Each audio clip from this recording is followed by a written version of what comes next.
obviously good to get off on the right foot and get the first one out of the way. So, yeah, I think the preparation that we did between the off season and just the day-to-day helps that out.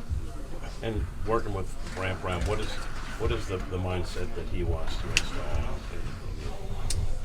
A lot of it is just like the approach side of things and making sure I know what I want to do every time I go up there, and just having a rock solid plan at the plate, playing against pitchers.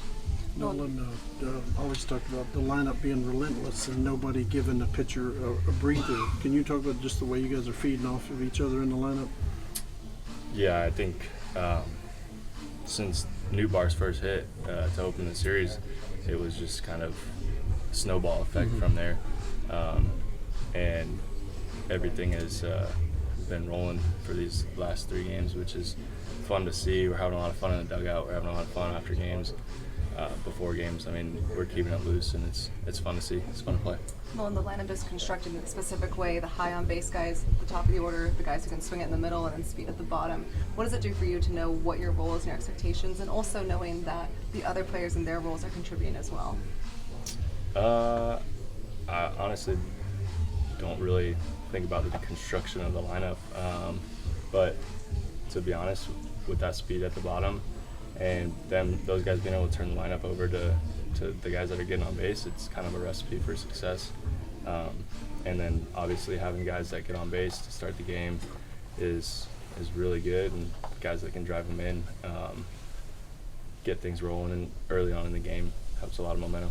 When you guys are talking about what your approach needs to look like and you're kind of as a team working through what you want your style of game to look like, what's the importance of seeing it on the field these first couple of games and having it to point at, like, this is what this looks like when this team is playing well?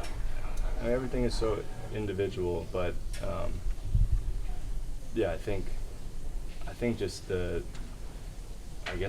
construction of the lineup, like you were saying, was you got those guys that are getting on base for us early on in games and just gives momentum early on, and then obviously the guys that can bang a little bit, they do their job and drive those guys in. So I think it's just really that snowball effect from starting with Newt. How do you feel that? Like in the first 2 games, you're feeling in the dugout today. How do you feel it at the plate? I mean, at the plate, you see guys getting on in front of you, taking good pitches, sticking to their game plan. Everyone knows each other's game plans going into the game, kind of holding each other accountable. So you see them sticking to it, and you see them having that success, and knowing that everybody's got, they got their right game plan going. So yeah, it definitely leads to confidence for the guys after them, and I keep saying it, but those guys in the beginning of the lineup getting on base is huge.